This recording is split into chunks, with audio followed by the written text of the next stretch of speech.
Pereira. I would like to ask you that how do you see this situation? Do you think that this political and financial chaos can end with the resignation of president? Well, the ending of the crisis will depend a lot on how the government handles the situation. One very important factor will be ultimately the president will have to step down, because that has been the demand of the protesters who have been now protesting for over a month, that the president as well as the government sort of steps down, and that an interim government be formed. Now the president has indicated that he is willing to do this, in which case the prospects for recovery will improve considerably. But it's still going to be a long task, uphill journey, because Sri Lanka has to also find enough financing to repay its loans and to import very essential goods to the country, such as foodstuffs, medicine, and especially fuel, petrol, diesel, and cooking gas. These are all in short supply. And we have gone to the IMF, who have told us that it will take at least 6 months for them to give us the finance that we need. And for that, we need to first show that we have a stable government and that we have a plan to repay our debts also. So for the next 6 months, the situation is going to be very uncertain, difficult for Sri Lanka, and we will need to rely a lot on our international friends, government, to provide us with the bridging finance. And do you think that Sri Lanka is getting a response? Is it getting a positive response from any of the neighboring countries or other countries? Yes, it has got. It's got a very positive response from Bangladesh. Bangladesh has already lent us about, I think, $600 million, and also from from India. India has also been very generous to Sri Lanka, and I think has given us about $3 billion worth of credit at this time. But the question is whether they can continue to do this. So because India and Bangladesh are also not very rich countries, so they simply can't give giving loans to Sri Lanka. So we need support from Western countries and from Japan, and that has still not been very forthcoming. Pereira, I would hold you here, and I want you to simplify this, that it is very easy to say that there is nothing to eat, people are starving, there was a very intricate hierarchy in the government, and there was a greed of just getting all the all the departments within your family. But for you, who is the prime responsible for this chaos? Who was responsible for this $51 billion loan on Sri Lanka? Well, the government in charge at this time is primarily responsible for the crisis that we are facing now, because they knew about that. They knew we were heading into this crisis, and they did not take action. This government was elected about 2.5 years ago, and one of the first things that the new president did was he cut taxes by virtually half, because he was facing an election. The general election was to follow the presidential election, and they wanted to win the general election, so they cut taxes by half and halved our tax revenues. Then secondly, he decided that Sri Lanka should become an organic farming country, and he decided to do that overnight, the next day. So we banned all our chemical fertilizer, which is absolutely necessary if you are using hybrid crops, which which is commonly used now in the world. So that meant our agricultural production dropped also by half. So, and then the government, although it knew that we had to now finally go to the IMF, for 2 years they dragged their feet and didn't go to the IMF, saying that the IMF will impose very strict conditions on us.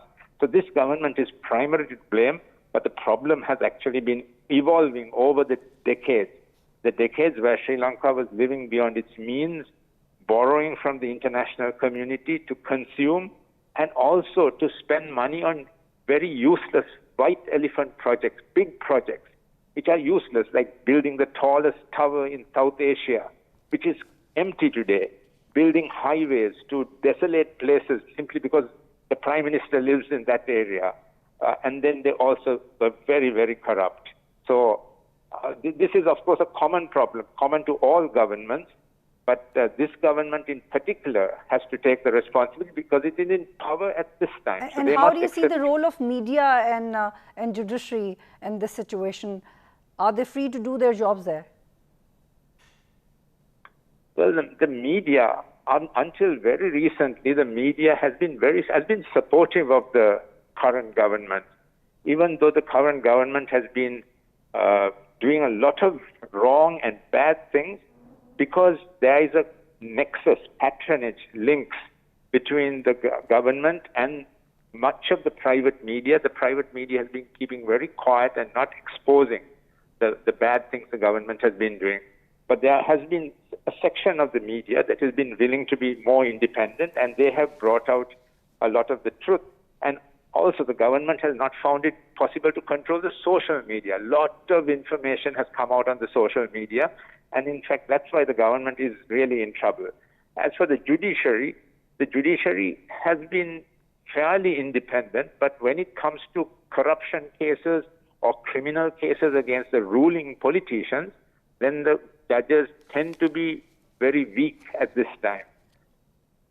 Pereira, I really want to know that how do you see this fact? This is very interesting that a family is ruling a country since years, and when the 26-member cabinet resigned en masse, but still the family members of Paksa family, they're still there, they're ruling, they are not leaving their chairs. Why are they still doing this?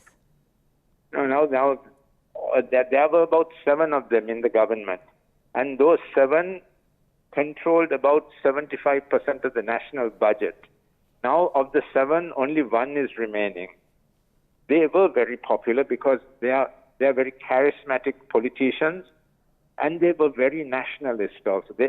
Nationalist in an ethnic sense, a narrow ethnic sense, meaning that Sri Lanka is a multi-ethnic, multi-religious country, but they favor the majority group, the Sinhalese who are Buddhists, and they have played that card very well, so that the Sinhalese people think that they are the saviors of the Sinhala race and will protect Sri Lanka from the Pereira, minorities. my last question to you is how you're heading this peace council. What is the expectation of your council? What are you expecting? What this council is going to do? Yeah. Our organization came up during the time of the war, and we said that there should be a negotiated settlement, not a military solution. But there was a military solution, and we say that although the war is ended, the problem continues. The problem of how to share power between the ethnic majority and the ethnic minorities, where all together decide, rather than the ethnic majority imposing its will on the ethnic minorities. So that's the task we have set for ourselves. And in recent months, because there's so much criticism of the government and the Rajapaksa family has become very unpopular, people are now saying, we have been tricked, we have been used, divided artificially to get our votes. We will not be tricked by racism in the future. So that is a positive sign. Thank you so much, Pereira, for joining in the show. Nazeen program dekhne ka shukriya. Allah Hafiz.